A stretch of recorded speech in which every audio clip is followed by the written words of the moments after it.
Com a palavra, Lili.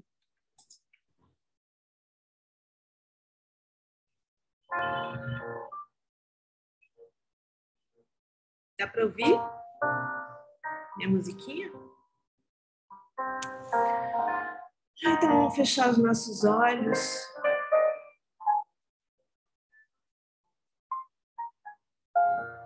Vamos fechar os nossos olhos. Respirar profundo.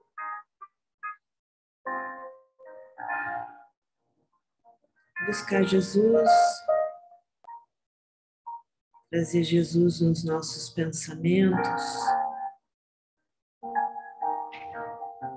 Para assim a gente começar a harmonizar e entrarmos em sintonia.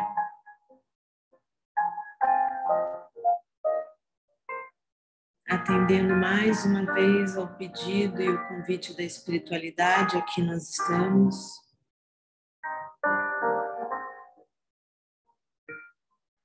Para nos renovarmos, para aprendermos. E mais uma vez nos encorajarmos mutuamente a colocarmos em prática o que estamos aprendendo. E assim aumentarmos a nossa vontade, a nossa fé e fazer brilhar a nossa luz, iluminando os nossos entes queridos, o nosso convívio com eles, transformando nosso ambiente interno e o nosso ambiente externo.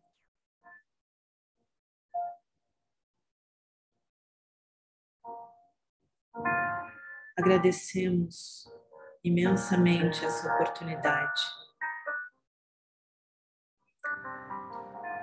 e pedimos à espiritualidade que encaminhe nossos desejos, nossos sentimentos de cura, acalento, amparo, proteção, reabilitação aos nossos irmãos Wilson Carbonese, assim como a própria Nina e a toda a família deles, a Dom Filipe Alencar Mota da Silveira, incluindo também seus pais, avós, e a todos os outros que estão nas nossas mentes nesse momento, que sabemos que necessitam de amparo, proteção espiritual, e aos nossos irmãos desencarnados que estejam precisando de auxílio, que sejam encaminhados a um trabalho acolhedor, respeitoso, dentro da casa espírita.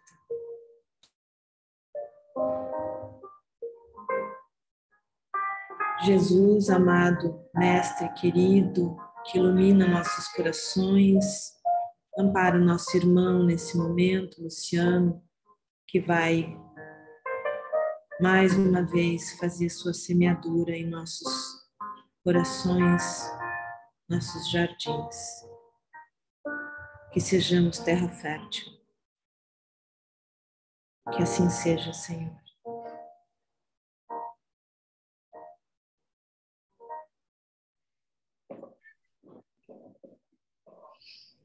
Obrigada, Lili. Nada. Lu, bem-vindo. Comecinho de 2020. 22, ó, 2020, eu tô com isso na cabeça. Não repete, não.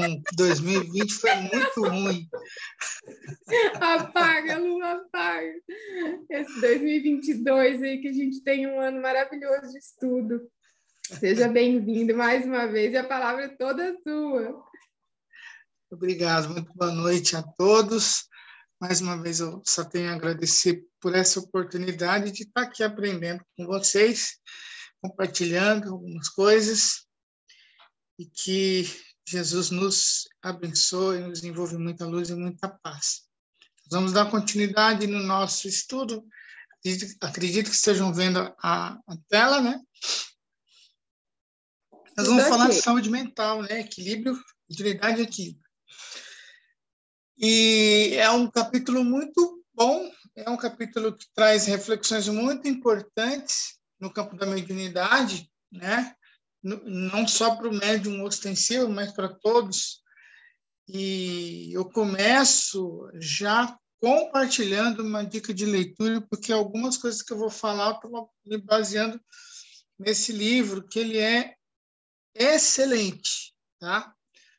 Para quem quiser se aprofundar nas questões relacionadas ao estudo da mediunidade e da saúde mental e das questões da psiquiatria em si, né? O Leopoldo Balduino tem esse livro da FEB, e eu vou referenciar muito esse livro ao longo do nosso estudo, não só de hoje, né? Mas eu vou utilizar muito daqui para frente, porque ele traz aí algumas questões que vão ao encontro dos capítulos aí que a gente está vendo, tá?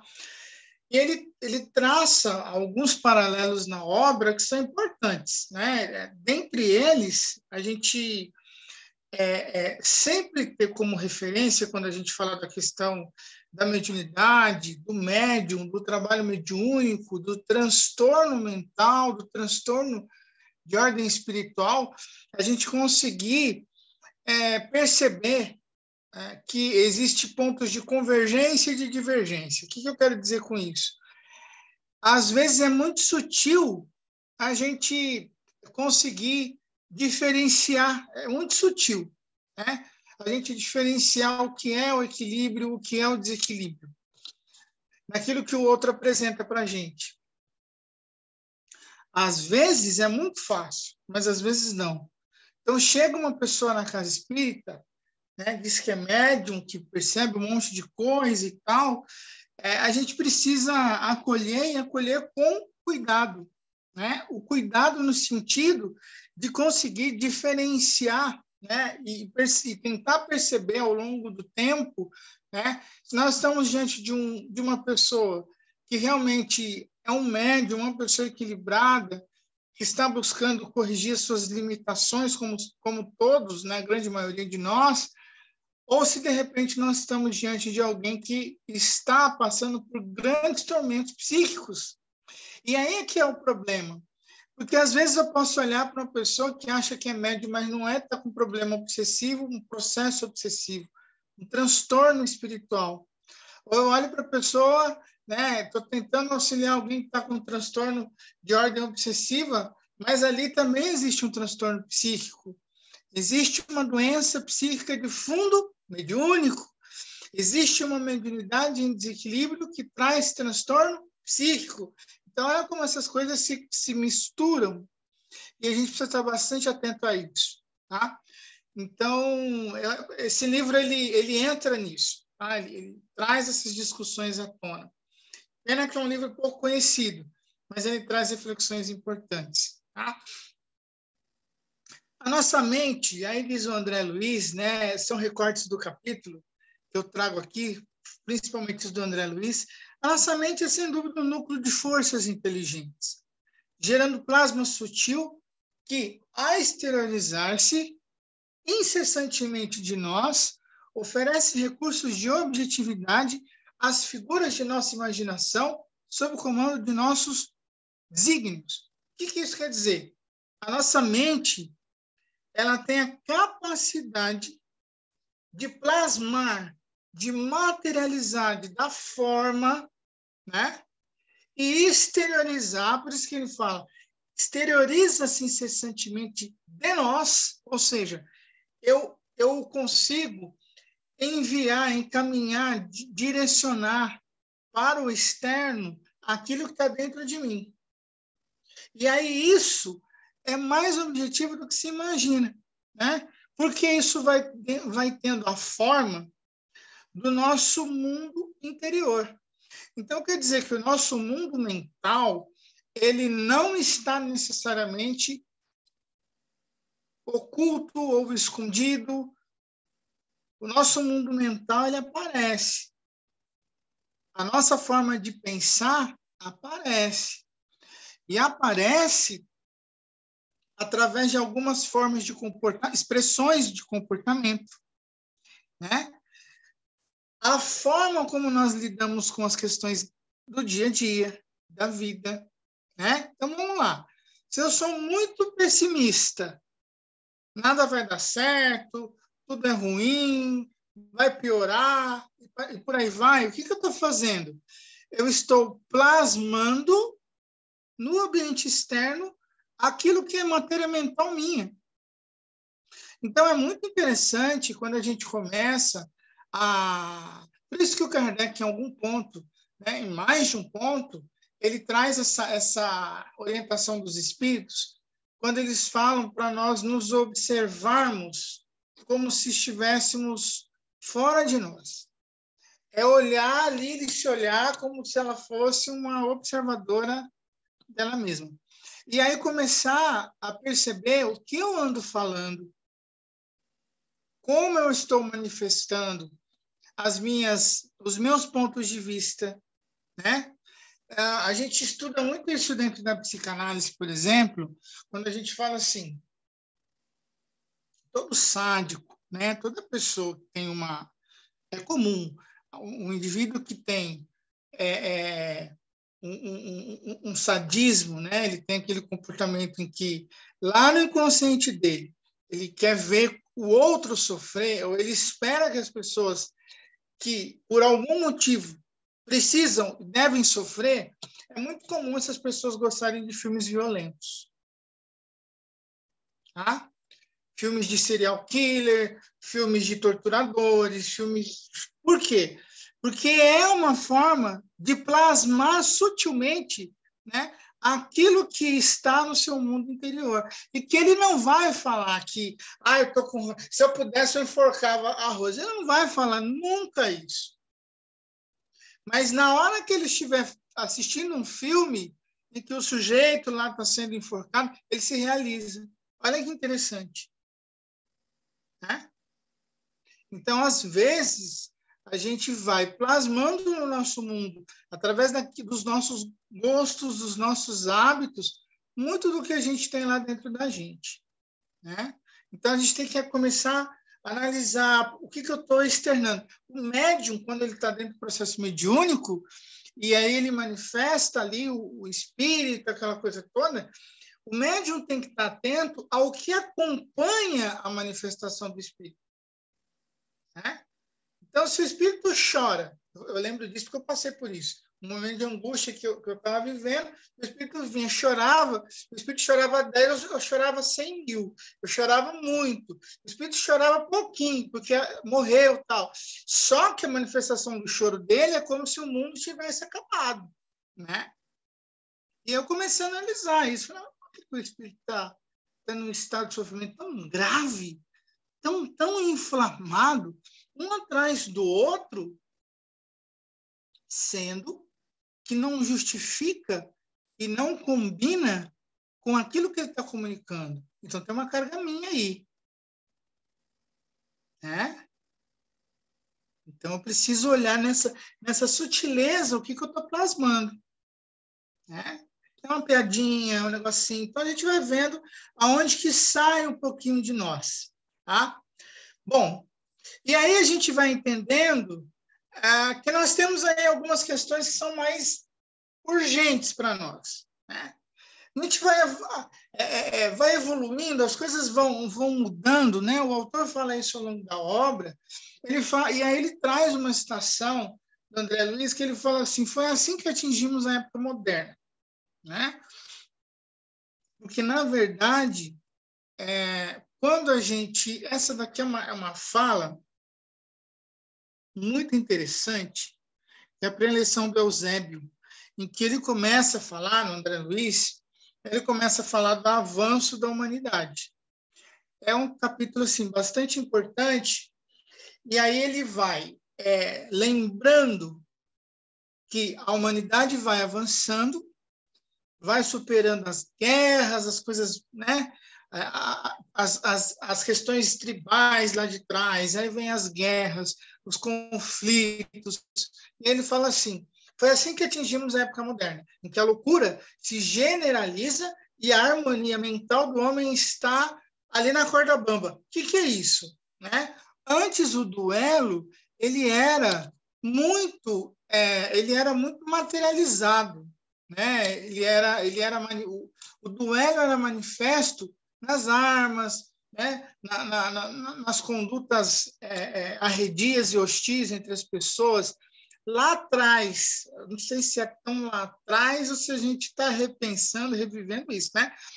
E aí, hoje, o que é mais intenso, né? Porque não se tem mais as espadas nem as armaduras, mas você tem lá os mecanismos de defesa. Não tem mais a armadura, mas tem o mecanismo de defesa, que é como eu estou reagindo diante de uma situação que surge para mim. Como é que eu estou cuidando do meu pensamento? Como é que eu estou cuidando da minha harmonia mental diante dos problemas da vida? Porque quando nós estávamos a alguns passos atrás da nossa evolução, em que nós estávamos mais próximos dos reinos inferiores, diante do conflito, né, você vai lá e mata o outro, você acaba, você destrói e pronto, né? E hoje, isso eu não externo mais, mas eu guardo isso dentro de mim, né? Por isso que ele fala aqui, de cérebro evolvido e coração imaturo, ou seja, eu não desperto a minha consciência, por isso que ele fala do cérebro envolvido, quer dizer, uma coisa não evolui, não avança, o coração imaturo. Por que imaturo? Porque eu ainda não sei lidar com sentimentos, essa é a grande questão. Se a gente for analisar o nosso dia a dia, muitos dos nossos conflitos com as pessoas, eles acontecem pela dificuldade que a gente tem de gerenciar um sentimento, né? Então,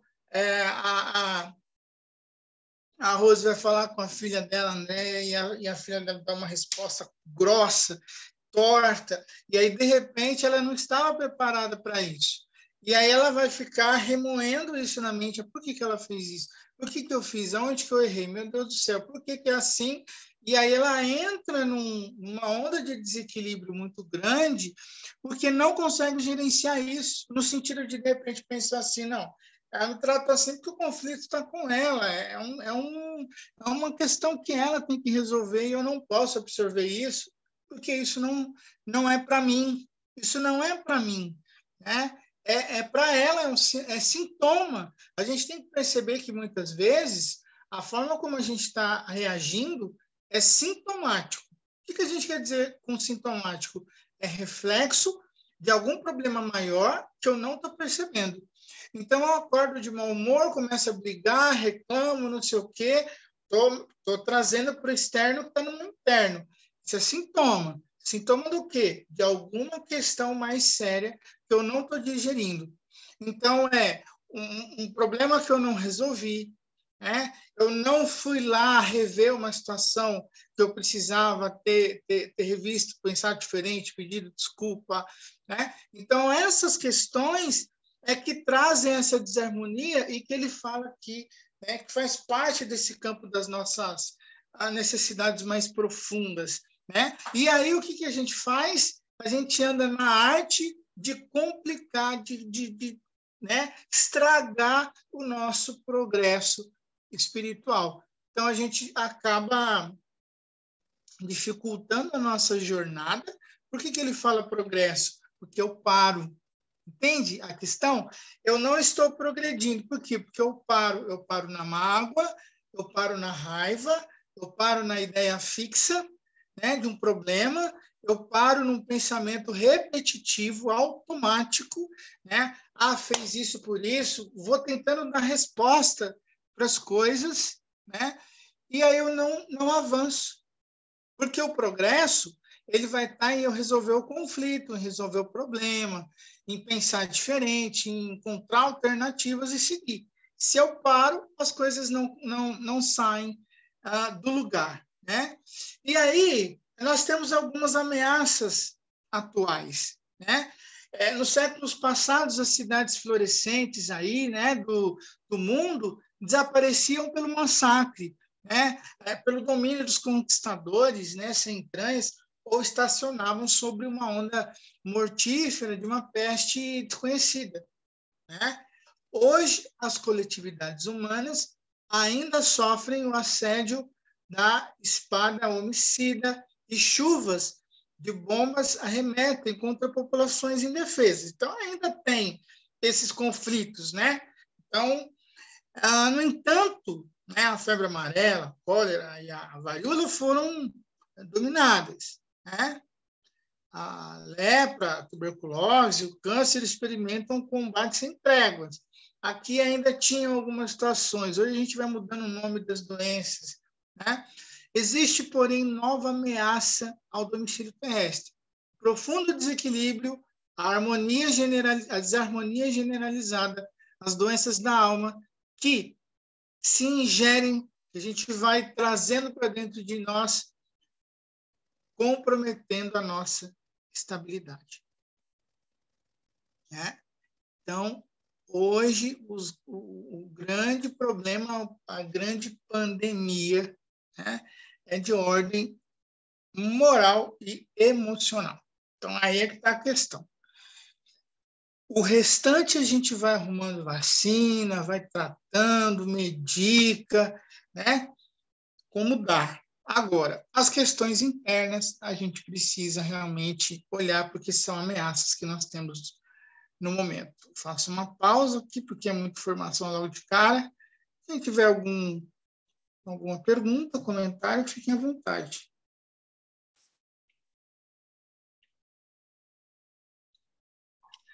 Mas todo mundo, tem muita gente com a mão na boca, assim, ó. O que está acontecendo com você? Muita informação, Lu. A Rose vai falar lá, já abriu o microfone. Não, eu falei assim, nesse primeiro tópico que você colocou aqui, né, da nossa mente, destarte um núcleo de forças inteligente, né, gerando plasma sutil, que é exteriorizar-se incessantemente de nós. É exatamente isso que eu estava lendo hoje, Luciano. Falei, nossa, mãe do céu, realmente é isso. E a gente, às vezes, não se dá conta de que nós estamos plasmando exatamente isso que você disse. O cuidado que a gente tem que ter com aquilo que nós estamos gerando através do nosso pensamento, né? Eu estava lendo, quem fala isso hoje, que eu estava lendo, esse do Nelson Moraes, o magnetismo, a força do homem integral. Nossa, ele falou exatamente isso que você explicou, que a gente tem que ter realmente esse cuidado, muito cuidado, com aquilo que nós estamos expressando através do nosso pensamento, né? Porque é a força geradora. E isso vai se diluindo, né? Dentro dessas correntes eletromagnéticas e a gente não se dá conta disso. É muito, muito, muito significativo e importante isso que você acabou de falar, né? Sem dizer os outros fatores, né? E, às vezes, a gente nem se preocupa, nem se dá conta, né, daquilo que nós estamos expressando e lançando isso, né? Impregnando em nós e lançando, também exteriorizando isso, né, dentro da atmosfera, vamos dizer assim, né? Dentro desse contexto que você acabou de colocar. Então, nossa, eu falei assim, caramba, veio bem de encontro a tudo aquilo. Eu já estava assustada porque eu estava revendo, né? Eu falei, já estava assustada com isso, com o que o Nelson Moraes falou. Aí você veio, ó, colocou também dentro do contexto, né? Trazendo a colocação do André Luiz, e é realmente isso. É o cuidado muito grande que a gente tem que ter, porque é muito sutil muito sutil, que às vezes a gente não se dá conta, né? Nossa, é isso que eu queria chamar a nossa atenção, né? Passa a palavra aí para os outros. A Ana quer falar. Eu só queria comentar que o inverso, né, o oposto, também acontece, né? Quando nós estamos com o nosso pensamento elevado, com a nossa vibração positiva, pensando coisas boas, trazendo o Cristo, né, para a nossa vida no dia a dia mesmo, quando a gente amanhece já de manhã, já concentra, né, no nosso melhor, né, e na nossa intenção de fazer o melhor, a gente também percebe que a gente chega nos ambientes e eles são extremamente modificados, né, no trabalho, por exemplo, às vezes um colega de trabalho, os colegas de trabalho às vezes estão muito denso, muito pesado, e se você chega com um sorriso, se você chega com um astral, né, já mais positivo, você também consegue influenciar. Então, eu acho que às vezes a gente se preocupa tanto em não estar pensando coisas negativas, mas eu acho que se a gente também focar no positivo e focar, né, nas nossas orações, no nosso propósito, no nosso melhor, né, todos os dias, a gente vai conseguindo tanto influenciar ali no ambiente da nossa casa, né, o nosso próprio ambiente interno, o ambiente da nossa casa, e no externo, onde a gente chega, a gente também tem esse poder, né, de levar a luz, de levar uma harmonia, de ter um pensamento ali mais harmonioso, voltado para o positivo, né? Também acontece, né? Eu acho que é bem importante a gente lembrar disso, porque às vezes a gente fica estudando tanto o que não é, o que é negativo, né? Mas também lembrar que o contrário, a gente plasma coisas boas também, a gente tem essa capacidade e essa responsabilidade, né? A gente muda os ambientes onde a gente está, tanto para o bem quanto para o negativo, né? Então, é uma responsabilidade. Quando eu comecei a perceber isso, de uma forma mais consciente, eu comecei a não só cuidar de mim mesma, mas pela responsabilidade do que a gente leva, né, para os outros, né? Do que a gente influencia também nos outros. E como eu percebo também que quando eu estou desequilibrado, quando eu entro numa faixa, né, de desequilíbrio, só reativa, que eu não estou consciente ali das emoções, como o Lu falou, né, do gerenciamento das nossas emoções, tem hora que a gente cai mesmo, né, tem sempre um calcanhar de Aquiles ali, ou alguém que na psicanálise fala muito, né, nos infantiliza, né, nos traz sentimentos que não são inconscientes e são reativos, né? O quanto a gente também cai, né? E aí, a hora que você volta, você percebe, putz, por que eu fui reagir daquela forma? Eu podia ter respirado um pouco, né? Mais vezes e racionalizado um pouco melhor, gerenciado um pouco melhor aquela emoção que veio e que me tomou, né? Tomou minha consciência, tomou tudo o aprendizado que a gente já sabe. A gente já sabe muita coisa, né, gente? Que o próprio Cristo ensinou, e a gente continua agindo de forma reativa, né? A gente não para pensar e lembrar de tudo que a gente já sabe, né? Como que a gente deve gerenciar mesmo essas emoções e os relacionamentos, né? A gente se deixa tomar, às vezes, por uma emoção mais forte, irracional, e a gente... Então, era só isso que eu queria comentar. Muito bom. Alguém mais? Eu. Maria do Carmo. Luciano, fala para mim, qual que é mais importante? O pensamento ou a palavra? Na verdade, o que impera na nossa estrutura psíquica sempre é o pensamento, né? Porque o pensamento, a palavra, a fala, ela é uma manifestação do pensamento, né? Então, às vezes eu posso não falar, mas eu estou pensando. Então, essa é a questão, né? Às vezes isso que eu queria saber. Então, assim, às vezes eu não falo, mas eu penso. E, de repente, isso vale para várias coisas, né? De repente, eu não consigo fazer uma prece, né? Por exemplo, em voz alta, mas eu posso pensar, né? Então, isso é o suficiente. Aí está a questão da vigilância, né, do pensamento. Como é que está o pensamento?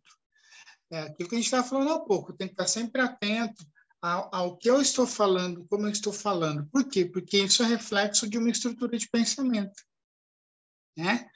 Então, se eu tenho reclamado muito, por exemplo, alguma coisa eu preciso dar uma olhadinha lá dentro, né? Dentro de mim lá. Alguma coisa está meio desalinhada, né? E aí a gente começa a mudar o pensamento. Então, vamos pensar positivo. O importante é a gente perceber essas descidas, né? Porque a gente sempre vai oscilar.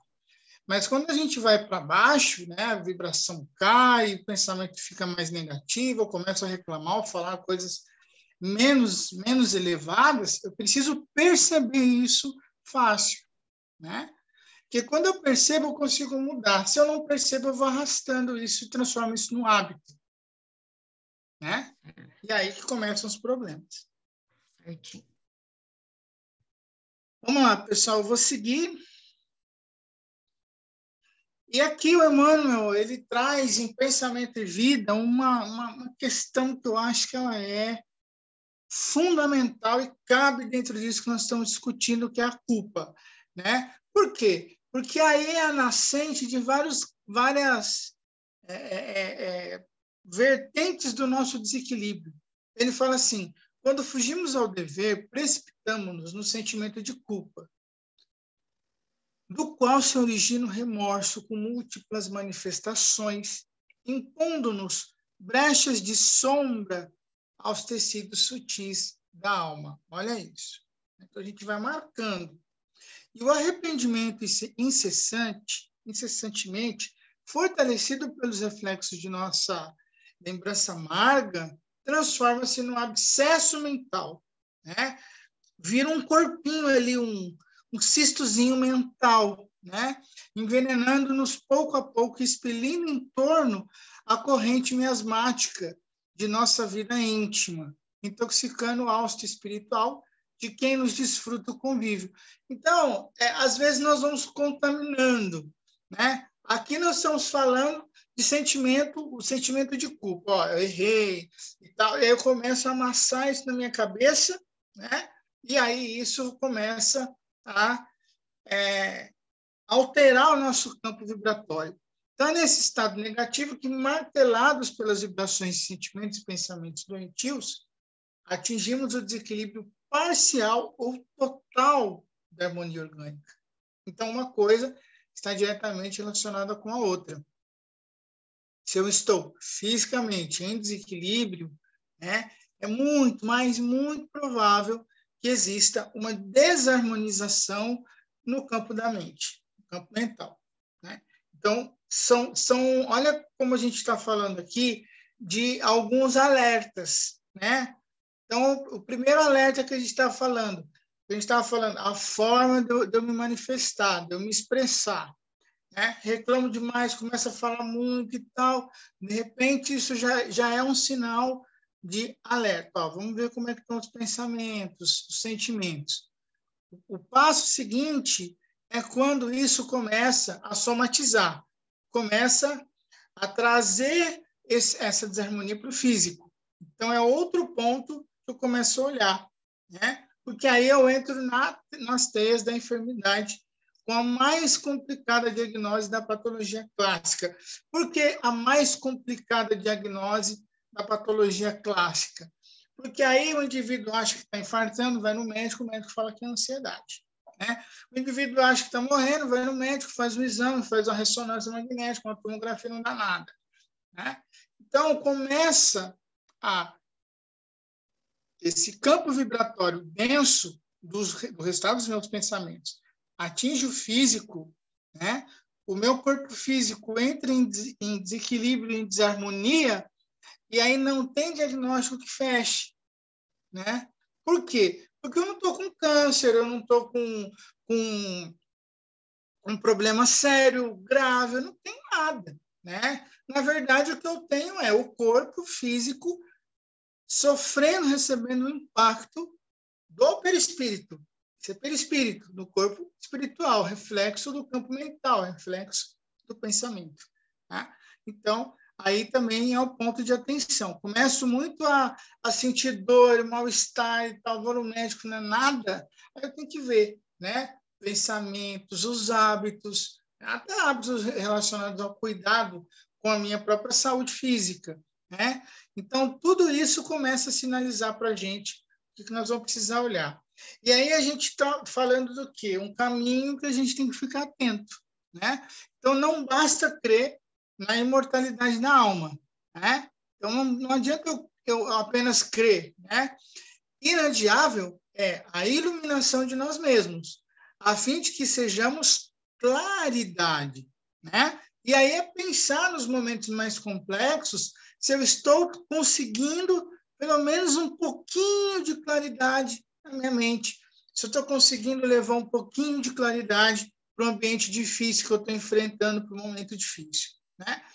Não basta para o arrojado cometimento da redenção o simples reconhecimento na sobrevivência da alma e do intercâmbio entre os mundos. Não adianta eu saber que existe um mundo espiritual, que os espíritos se comunicam, né? Os levianos e os maus, os ignorantes e os estultos, os grosseiros, podem corresponder-se igualmente à distância. Então, não adianta eu acreditar no intercâmbio do mundo espiritual, porque espírito ruim se comunica também, né? Então, eu preciso ver qual é o tipo de intercâmbio que eu estou buscando, né? Então, antes de mais nada, importa elevar o coração, romper as muralhas que nos encerram na sombra, né? Esquecer as ilusões da posse, dilacerar os véus espessos da vaidade, abster-se do letal licor do personalismo aviltante. O que é isso? É eu achar que eu sou o funcionário do mês, né? Eu achar que eu tenho a estrelinha na testa, né? É eu achar que eu vim, né, para brilhar, que estou brilhando. Nem sempre, né? Às vezes eu estou lá nas trevas, eu preciso de luz, eu preciso da luz do outro, né? Para que os clarões do monte refugiam no fundo dos vales, a fim de que o sol eterno de Deus dissipe as transitórias trevas humanas, né? Vamos entender uma coisa? Vou fazer uma pergunta para vocês, que eu não posso me demorar nela, mas eu vou fazer uma pergunta para vocês, né? Quase todos vocês, ou leram ou assistiram O Nosso Lar, né? Vamos lembrar de uma coisa. Por que o André Luiz ficou 8 anos no umbral? Quem consegue me dizer?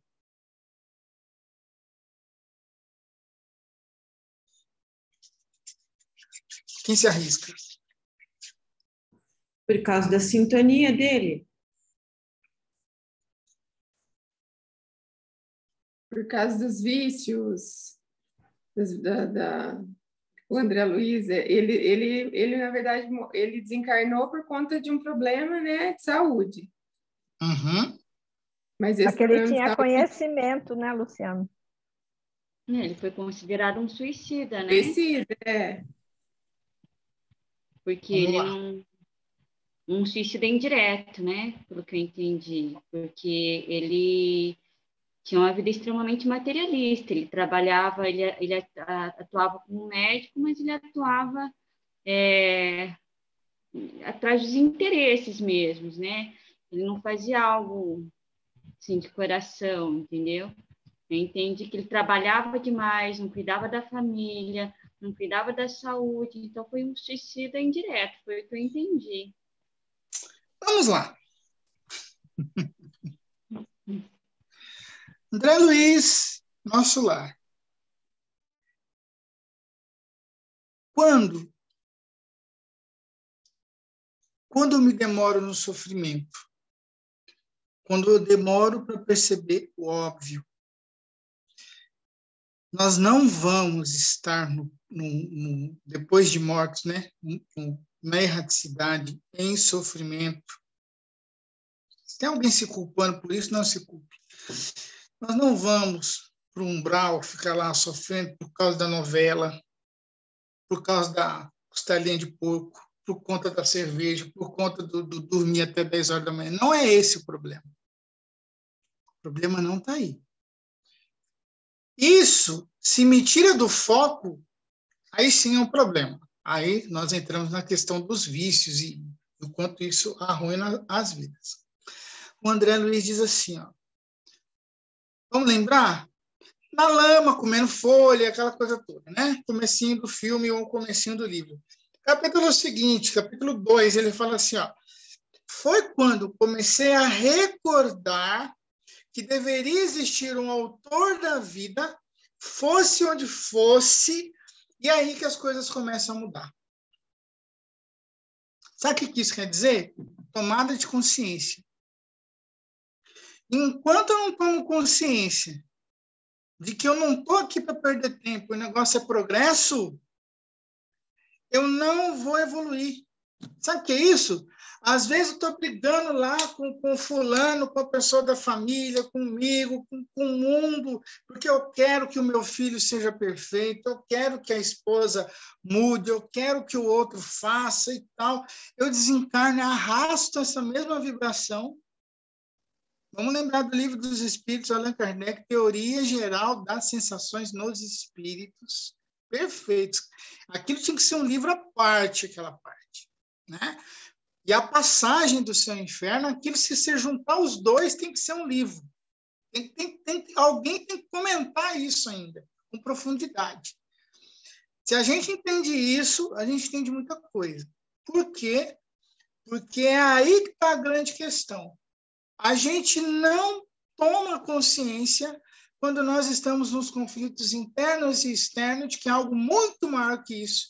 Eu estou brigando com fulano porque ele pensa diferente de mim, porque ele é da direita, porque ele é da esquerda, porque ele é do Corinthians, porque ele é do Flamengo, porque ele votou no fulano, porque ele é assim, porque ele não me ouve. E aí eu paro num campo vibratório que ele é tão baixo e começo a dar um valor tão grande para isso que eu não me desprendo, eu não me desligo da materialidade. É isso. Porque, gente, o tráfico de alimento que tinha lá no nosso lar, ele acontecia entre os espíritos que estavam lá mais tempo. O problema não é esse. A vontade de comer a costelinha, você vai arrastar ela para o mundo espiritual, com certeza, mas não é isso que vai fazer o indivíduo se arrastar no sofrimento. O que vai arrastar lá o sofrimento é a teimosia, é o hábito em permanecer com sua mente em vibrações inferiores. Aí que está a questão. Aí que está a questão.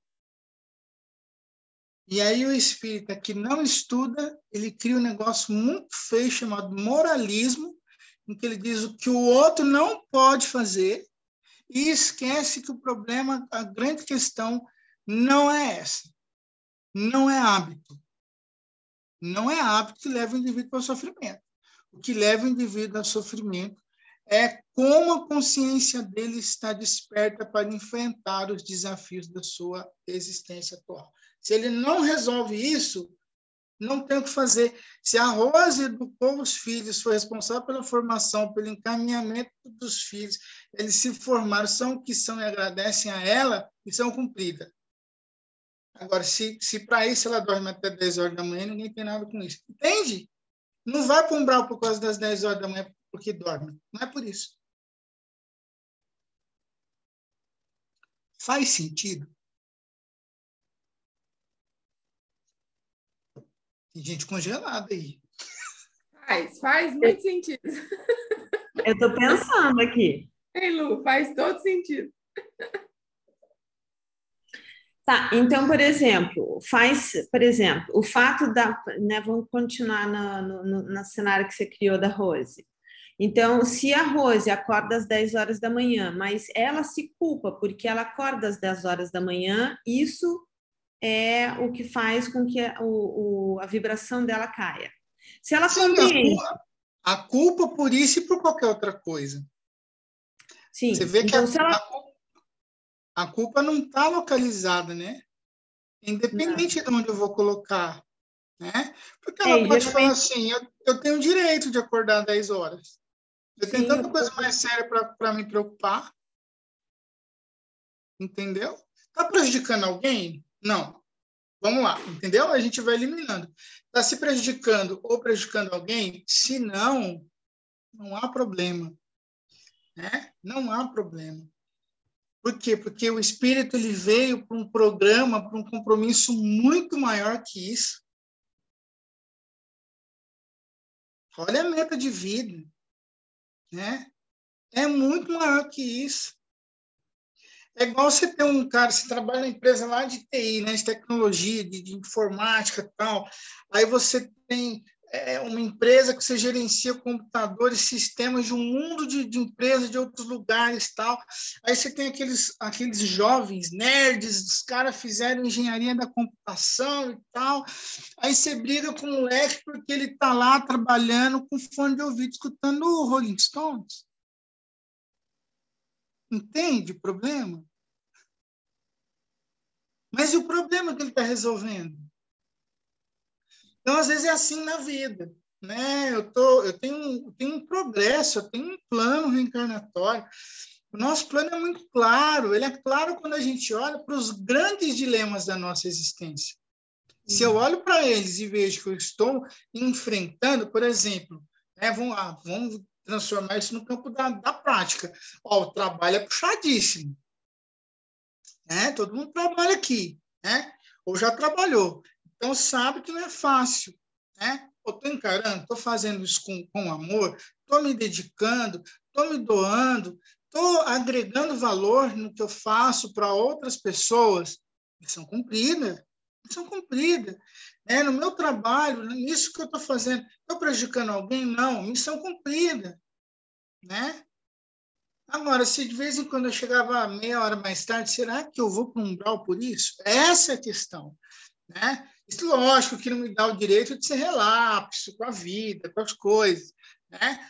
Mas o quanto que o compromisso maior eu estou assumindo, a mesma coisa com a família. Né? Olha, eu tenho 2 filhos, eu tenho um neto já, mas eu estou cuidando da evolução deles, eu me responsabilizo, eu cuido, eu oriento, eu cumpro com o meu papel de pai, de mãe, de tio, de avô, não sei o quê.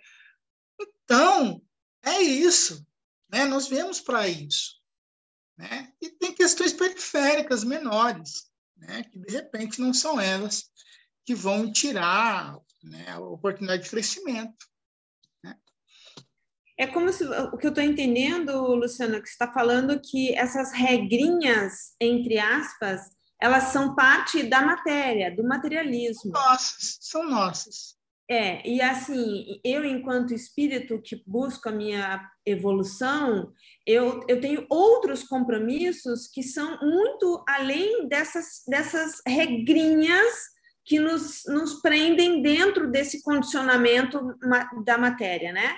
Então, porque esses dias atrás eu ouvi a Alzira lá de Sacramento, ela falando assim, gente, a gente precisa se lembrar que trabalho muitas vezes é a reflexão dos nossos pensamentos.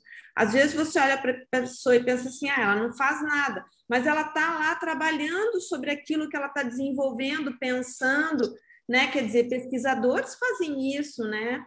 Sim. Então é nesse lugar, assim, né? Nós, enquanto espíritas, enquanto espíritos, melhor ainda, a gente tem nosso caminho evolutivo, né? Que ele não necessariamente tem esse contorno, vamos dizer assim, dentro dessas regrinhas, assim, só que a gente está cheio delas, né? Exatamente.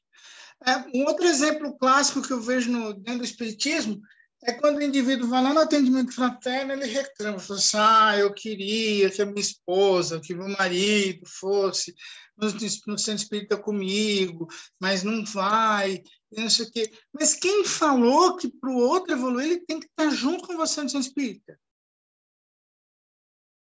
E aí eu criei uma regra. Não, a minha esposa, o sonho, ela jurou lá no altar, na alegria, na tristeza, tudo, e no Centro Espírita. Ué, né? Que ia estar sempre comigo, que para evoluir, evoluir junto. Evoluir junto não é no Centro Espírita junto. Não é. Evoluir junto é sonhar junto, é construir junto, é se harmonizar junto, né? E isso não é dentro do Centro Espírita que vai acontecer, é fora do Centro Espírita, é dentro de casa, né? Então, é aí que está a questão. Isso aqui é isso, regrinha, né? Já não penso assim quando a gente fala de criança, porque criança precisa de um direcionamento, ela é para evangelização mesmo, né? Agora, o outro dentro da minha casa, o pessoal chora, fala para mim assim, Luciano, eu não consigo fazer evangelho no lar, porque é só eu, o Espírito. Não tem problema nenhum ser só você, né? E os outros não são atrasados porque não fazem evangelho no lar, isso não tem nada a ver, isso não tem como a gente definir. Às vezes o marido é mais evoluído que a esposa que não sai do centro, né? Mas o cara trabalha lá 30 horas por dia e está garantindo sustento de pessoas. E aí? Onde que está o problema? Né? Bom, é por isso, então, que o André Luiz foi para a região inferior e ficou esse tempo inteiro, porque ele não percebeu isso. Né? Então, ele se amargurou naquele mundinho pequeno que ele viveu, e é isso que amarra o espírito. É isso. É isso. Tá? E aí você vai ficar 20, 30 anos, o tempo que precisar para entender que lá não é lugar para ficar, né? Que não estamos aqui para isso. Bom, vamos lá. É muito interessante isso, pessoal. A gente começa a enxergar um pouco além, né? Para sair mesmo das ilusões, como fala aqui, da posse, do personalismo, né? A verdade, então, qual é a questão, né? Faz-se, pois, fundamental acendamos o coração em amor fraternal, né? À frente do serviço. Não bastará em nossas realizações a crença que espera. Indispensável é o amor que confia e atende, transforma e eleva como vaso legítimo da sabedoria divina. Então, o grande lance é fazer, né? É fazer. É ir, é trabalhar, é conduzir a nossa jornada, é fazer a nossa parte, né? Então, vai dormir até 10 horas, acorda às 11 horas e vai lá ajudar quem precisa. Pronto, né? Cada um dentro das suas limitações, das suas dificuldades, mas é aí que é a questão do progresso, né? Eu perceber que eu tenho hábitos, que eu tenho dificuldades, mas dentro disso eu ainda consigo criar força, eu ainda consigo criar energia e vibração para fazer algo bom. Porque aí na próxima, né, de repente eu venho sem aquele hábito, eu já deixo aquele vício de lado, mas eu já tenho dentro de mim esse esforço para fazer o bem e tenho feito. Essa é a questão, tenho feito. Né? Por mais simples que seja, mas eu tenho feito. Né? Eu falei do caminho, da verdade e da vida. Estou lembrando de Jesus e trazendo para o contexto do nosso dia a dia. Né? Então, para a gente viver e viver em abundância, o que nós precisamos fazer? Ser instrumentos do bem acima de expectantes da graça, acima da crença só, daquela coisa religiosa. A tarefa demanda coragem e suprema devoção a Deus, né? Sem que nos convertamos em luz, no círculo em que estivermos, em vão acometeremos a sombra aos nossos próprios pés, né? E no prosseguimento da ação que nos compete, não nos esqueçamos de que a evangelização das relações entre as esferas visíveis e invisíveis é dever tão natural e tão inadiável da tarefa quanto a evangelização de pessoas. Então, nós somos nos harmonizar para estarmos em harmonia com o próprio mundo espiritual, com as outras mentes que nós não estamos vendo, né? Então, quer dizer que se eu estou pensando no bem, mesmo com as minhas limitações e fazendo o bem, eu vou melhorando espiritualmente, né? Eu vou melhorando. Não adianta o espírita pensar no bem, no progresso, no nosso lar, mas ele não perdoar alguém, ele não fazer aquilo que ele acredita que é possível. Né? Então, é melhor você sair, aquela história, né, conhecida, é melhor você sair do carro que furou o pneu chutando, gritando, mas você vai lá e troca. Né? Foi lá, trocou, você continua andando. Agora, não, você vai lá no meio da lama, do pneu furado, ô Senhor, Deus proverá e vai dar tudo certo. Não vai dar nada certo. Porque, às vezes, o bem só acontece onde eu coloco a mão. Por isso que nós somos co-criadores com Deus. Porque, em algum momento, Deus está nos amparando. Agora, chega uma hora que eu falo, Luciana, ali é você. É você que vai mover energia para a coisa acontecer. E aí a Luciana fica achando que Deus proverá. E não vai prover, por quê? Porque é ela que vai ter que fazer isso. Né? É igual estar desempregado e não mandar currículo para ninguém e esperar que Deus intua ali para arrumar um emprego para mim. Aí, meu amigo, a gente vai achar que Deus é injusto, né? E vai achar, vai ter certeza, porque né, não tem justiça para isso, tem bom senso para a gente pegar e fazer aquilo que realmente é para nós, né? Por isso a questão da evangelização, a evangelho é ação. O desequilíbrio generalizado e crescente, né, invade, então, os departamentos da mente humana. Combatem-se desesperadamente as nações e as ideologias, né? Os sistemas e os princípios. Parece que isso aqui foi escrito em novembro, dezembro, né? Estabelecida a trégua nas lutas internacionais, surgem deploráveis guerras civis, armando irmão contra irmão. A indisciplina fomenta greves. A ânsia da libertação perturba o domicílio dos povos. Né? Guerreiam-se as esferas de ação entre si, encarnados e desencarnados de tendências inferiores, colidem ferozmente aos milhões. Isso aqui, gente, é os conflitos. Inúmeros lares transformam-se em ambiente de inconformação e desarmonia. Duela o homem consigo mesmo num atual processo acelerado de transição. Olha só, né? Transição. Equilibrai-vos, pois, na edificação necessária, convictos de que é impossível confundir a lei. Impossível confundir a lei. Né? Que está gravada na nossa consciência. Ou trair os ditames universais. Nós sabemos qual é o caminho. Por isso que ele fala que é impossível confundir a lei. Porque não dá para a gente falar que não sabe. Né? Porque sabe, a gente sabe. Ainda mais nós espíritas que estamos estudando e buscando esse entendimento há muito tempo. Né? E aí ele vai avançando para as questões do médium, né? O Emmanuel, na introdução do livro Nos Domínios da Mediunidade, que é o livro do André Luiz, mas o Emmanuel sempre faz a introdução das obras do André Luiz, ele fala o seguinte: cada médium com a sua mente, cada mente com seus raios, personalizando observações e interpretações. Então, aquilo eu vou criando, tem aquelas minhas percepções, e conforme os raios que arremessamos, erguer-se-nos-á o domicílio espiritual na onda de pensamentos a que nossas almas se afeiçoam. Ou seja, é aquilo que vai fazer sentido para mim. Né? Isso, em boa síntese, equivale ainda a repetir o que Jesus disse, cada um segundo as suas obras. Então, se eu percebo que o meu ambiente psíquico, espiritual, está ruim, isso é o quê? Eu médium com a minha mente, com os meus pensamentos, com os meus raios, com a interpretação que eu tenho feito disso tudo. Né? Por isso que eu falo que eu me preocupo muito com o médium que só vê desgraça. Né? Porque, às vezes, é um pouco do que ele está emitindo, ele mesmo está emitindo. Né? Então, a gente tem que tomar um certo cuidado. Em mediunidade, portanto, não podemos, né, nos esquecer do problema da sintonia. Fundamental a questão da sintonia. Atraímos os espíritos que se afinam conosco, tanto quanto somos por eles atraídos.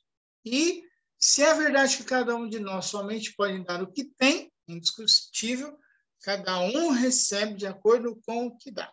Então, eu só vou receber também a nível de vibração, de percepções, aquilo que eu dou. Né? Então, achando-se a mente na base de todas as manifestações mediúnicas, quaisquer que sejam os característicos em que se expressem, é imprescindível enriquecer o pensamento. Enriquecer o pensamento é fundamental. Cuidar dos nossos pensamentos, incorporando-lhe tesouros morais e culturais, né? Os únicos que nos possibilitam fixar a luz que jorra para nós nas esferas mais altas, através dos gênios da sabedoria e do amor que supervisionam nossas experiências. Então, se eu quero realmente estar em sintonia com espíritos superiores, eu preciso vibrar em uma sintonia acima, porque senão eu não consigo perceber, né? Se eu quero ter intuições, inspirações do plano maior, eu preciso estar em vibração superior também. Senão eu não percebo. Tá? Então, essas são questões que a gente tem que estar atento. Aí ele vai avançando. Procederam acertadamente aqueles que compararam o nosso mundo mental a um espelho. Refletimos as imagens que nos cercam e arremessamos na direção dos outros as imagens que criamos. Né? Olha que interessante isso. E como não podemos fugir ao imperativo da atração, somente retrataremos a claridade, né? Só vou espelhar a claridade e a beleza se instalarmos a beleza e a claridade no espelho da nossa vida íntima. Então, não tem como eu espelhar algo que eu não seja. Eu posso até disfarçar bem, né? Mas, se eu quero deixar essa impressão positiva para as pessoas, se eu quero envolver as pessoas em vibrações superiores, eu preciso vibrar diferente, né? Preciso vibrar diferente. Então, esses reflexos mentais, eles vão favorecer a estagnação ou nos impulsionar para frente. É isso. Se eu quero progredir, eu tenho que pensar diferente. Eu tenho que impulsionar a jornada para frente, porque cada criatura humana vive no céu ou no inferno, que edificou para si mesmo. Então, por que o André Luiz ficou no umbral, né? Ele ficou em um momento de sofrimento? Porque ele criou isso para ele mesmo. Né? Não é a carne que eu estou comendo que está criando um umbral, que está criando lá a carninha do porco, a energiazinha do umbral. Não. É o meu pensamento que está criando uma estrutura que é a ela que eu vou depois que eu desencarnar. Jesus falou, há muitas moradas na casa de meu Pai. Capítulo 3, Evangelho segundo o Espiritismo. Certo? E o que isso quer dizer? A morada que Jesus fala, ela não é só os planetas, ela não é só as regiões espirituais, a morada do meu sentimento. Eu habito o meu mundo. Em primeiro lugar, nós habitamos o nosso próprio mundo mental. Então, isso precisa assim estar bastante claro para nós. Né? Porque, senão, a gente não entende o que é a vida depois da morte. Eu vou habitar, depois que eu desencarno, o meu próprio mundo, antes de perceber em que lugar que eu estou. Né? Por isso que ele fala que eu preciso edificar isso nas reentrâncias do coração e da consciência, independente do corpo físico. Por quê? Observando a vida em sua essência de eternidade gloriosa, a morte vale apenas como transição de dois tipos da mesma experiência, no hoje imperecível. Então, quer dizer, eu vou continuar experienciando aquilo que a minha mente é. Meu mundo mental não vai mudar porque eu desencarnei. Isso é um fato. O fulano desencarnou, ficou um tempo lá sofrendo. Mas ele já estava. É isso. De repente já estava. Só está agora sem o corpo. Essa é a diferença. André Luiz não foi para o umbral. Ele continuou no umbral. Né? Ele continuou no umbral. A mediunidade existe desde os tempos mais remotos, né? Aqui a gente traz aí uma ilustração do Antigo Egito, porque o Emmanuel vem nos trazendo isso lá em A Caminho da Luz, né? Mostrando que os egípcios já tinham as suas impressões do mundo espiritual dilatadas, então isso é coisa do espiritismo, né? Então está claro há muito tempo. Então a gente vai precisar cuidar disso. A gente vai ter que nos desmaterializar um pouquinho para que a gente consiga, né, em pensamento superior e vibração superior, se desligar das impressões da matéria, né, e refletir melhor, emitir melhor os nossos pensamentos. Médiuns somos todos nós, nas linhas de atividade que nós estamos. Né? E aí um outro ponto aqui, né?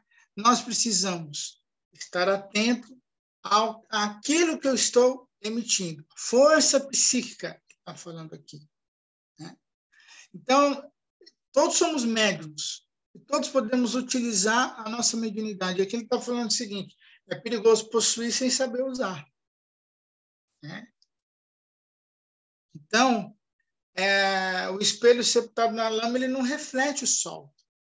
Então, o que é isso? Não adianta eu saber que eu tenho intuição e não utilizar dela. Não adianta eu entender que eu tenho uma mente poderosíssima e não utilizá-la, né? Para elevar, para construir, para ser co-criador. Né? Então, eu preciso cuidar disso, sempre olhar para esse aspecto da minha mente. Elevemos nosso padrão de conhecimento pelo estudo bem conduzido, apuremos a qualidade de nossa emoção pelo exercício constante, né? Aí das nossas virtudes superiores. Mediunidade não basta só por si.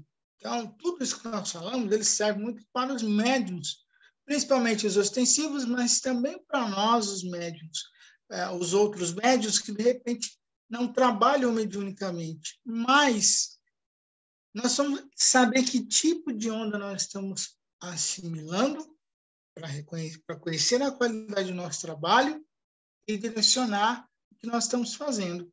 Nós podemos utilizar a intuição sempre no nosso trabalho, né, material, nós podemos entrar em sintonia com o plano maior sempre. Então, vou percebendo essa sintonia, eu vou me envolvendo nessas vibrações e meu trabalho aqui, ele vai melhorando. Aqui, ele vai mais ou menos nessa mesma linha, né? Eu vou só comentar, é um texto grande, mas não adianta, o que ele diz aqui é o seguinte, né? Muitos de nós queremos, né, ter a clarividência, a clareaudiência, o intercâmbio com os planos elevados, né? Porém, eu preciso trabalhar os meus impulsos inferiores, eu preciso cuidar dos meus pensamentos para que aí sim eu consiga estar em sintonia com as regiões superiores. Né? Então, se nós queremos a companhia dos espíritos mais adiantados, né, a questão aqui é essa, qual é o trabalho que eu tenho feito para isso?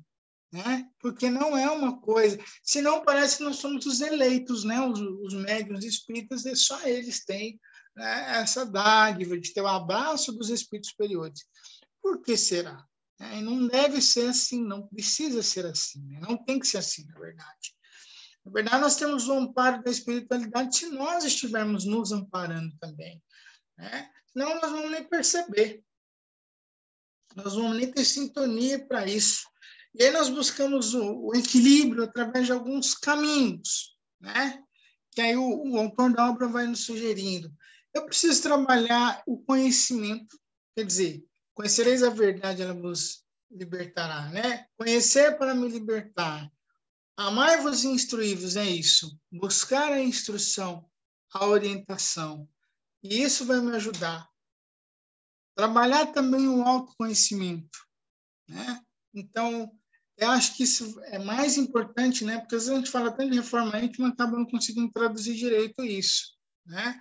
Mas a questão do autoconhecimento é como que eu estou agindo, Como que eu estou fazendo as decisões, as escolhas na minha vida, né? Como eu estou definindo os rumos da minha jornada, quais são os grandes conflitos, os grandes impasses. Respondendo essas questões, eu vou me conhecendo. Preciso meditar sobre as questões da vida, né? E o meditar não é fechar os olhos e não pensar em nada, porque isso é impossível, muitas vezes, na nossa condição evolutiva.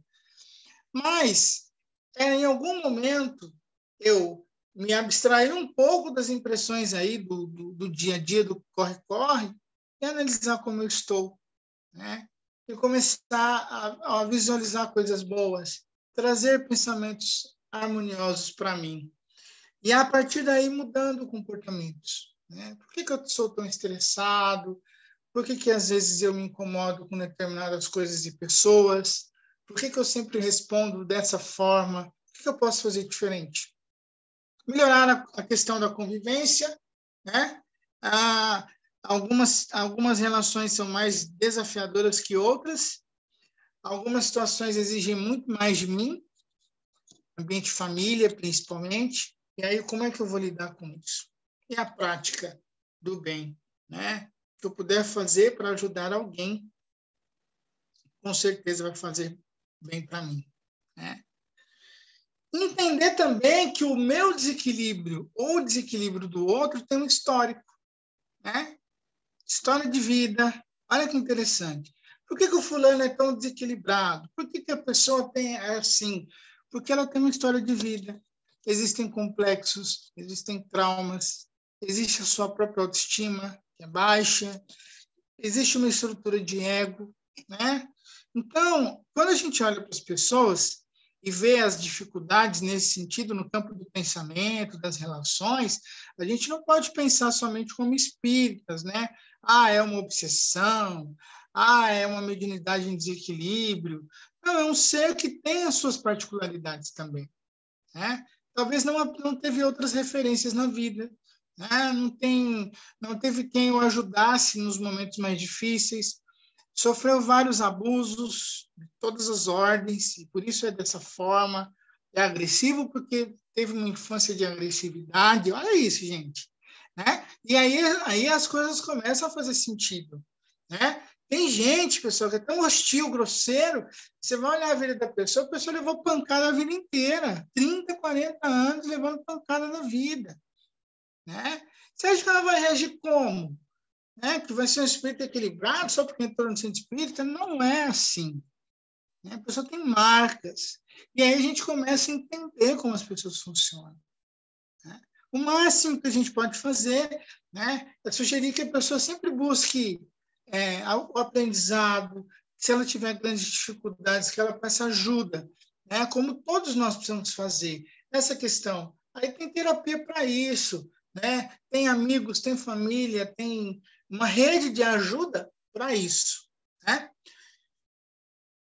E, para terminar, o capítulo começa com essa frase de Jesus, né? Eis que estou à porta e bato. Se alguém ouvir a minha voz e abrir a porta, entrarei em sua casa, né? E com ele cearei e ele comigo. Quer dizer, se nós abrirmos as portas da nossa consciência, dos nossos sentimentos, Jesus vai estar ali conosco. As melhores vibrações, elas vão fazer parte da nossa morada. Elas vão entrar nas portas do nosso coração para o equilíbrio, a harmonia e a paz. Isso quer dizer, gente, que o bem ele está sempre batendo na nossa porta. O bem ele bate na nossa porta através da presença de Jesus, através das melhores vibrações, do amparo da espiritualidade e de uma rede gigantesca de pessoas que estão ao nosso redor, né? É um amigo da casa espírita, é o colega de trabalho, é o familiar, são pessoas que estão batendo na nossa porta. Às vezes bate com insistência, com um pouquinho mais de força, e para ver se a gente muda, mas essas pessoas estão ali, né? Às vezes são aqueles que exigem muito, que cobram muito da gente, mas são aquelas pessoas que querem que nós sejamos melhores. E isso é um ponto interessante, né? Às vezes a gente acha que a pessoa está pegando no pé, né? Ou que a vida parece estar, né, tudo contra, mas são várias situações que estão falando, olha, você precisa mudar, precisa pensar diferente, precisa fazer diferente. Se mudar as coisas ao seu redor, elas vão mudar. Então, é isso, é um capítulo muito rico, que traz a importância dessa reflexão do nosso campo mental, da nossa estrutura emocional, para que a gente consiga melhorar isso dentro de nós e, com certeza, sermos beneficiados pelo bem que fazemos a nós mesmos e aos outros. Termino aqui. Muito obrigado. Obrigado, Lu. É muita reflexão. Maravilhoso, Lu. Só comentários, dúvidas. Nós vamos dormir, Luciano, ouvindo a sua voz falando. Não sei se isso é bom, né? Não sei. Semana inteira, adquirir tudo isso, semana inteira, Lu. Para a gente digerir bem o conteúdo, porque é de uma riqueza muito grande, realmente. Muito, muito. Pessoal, vou passar para o Fernando fazer nossa prece final e a gente volta para o bate-papo.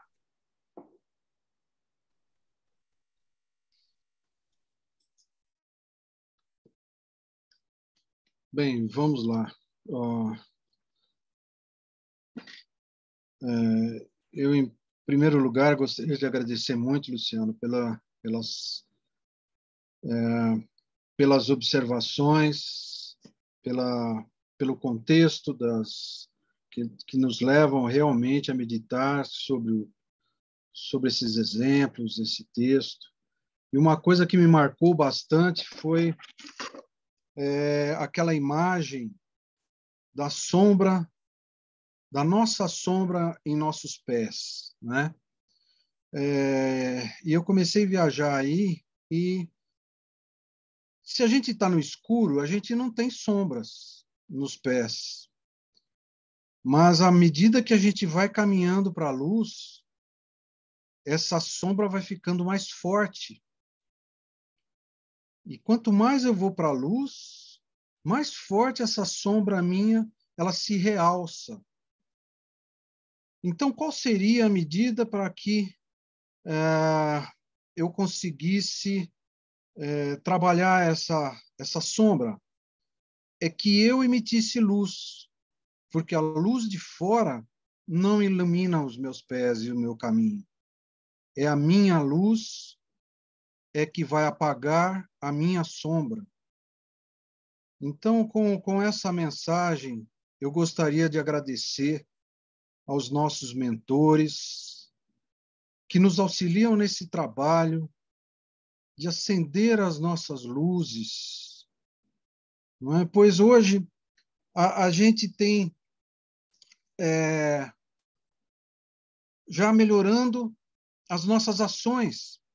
Hoje eu já não me vejo mais gritando com ninguém, esbravejando. E isso tem grande participação desses mentores, desses amigos, desse grupo de estudo. Mas como é difícil controlar os meus pensamentos. Como é difícil mantê-los num equilíbrio, no mesmo equilíbrio em que eu aparento estar. Novamente agradeço aos mentores que estão sempre aos nossos lados, aos amigos que nos confortam, que nos dão exemplo e nos ajudam nesta caminhada. E que a gente possa ser também, para as pessoas que estão ao nosso lado, esse apoio, esse ponto que elas possam contar conosco. E esse ponto de luz, mesmo que ainda muito pequeno, uma pequena velinha, possa auxiliar no caminhar também das pessoas que estão do nosso lado. E que essa luz que nós estamos gerando nesse momento possam chegar aos irmãos que estamos mentalizando agora e ajudando a harmonizar as suas energias, o seu coração, dando um pouco de entendimento pelos momentos em que eles estão passando. Alguns mais difíceis, outros nem tanto. Mas que isso ajude em sua evolução. Muito obrigado, Eurípides, por nos proporcionar nessa encarnação tão amplos conhecimentos, baseado em Kardec e no nosso grande Mestre Jesus. A todos, o meu sincero agradecimento e desejo de muita paz. Que assim seja. Muito obrigado.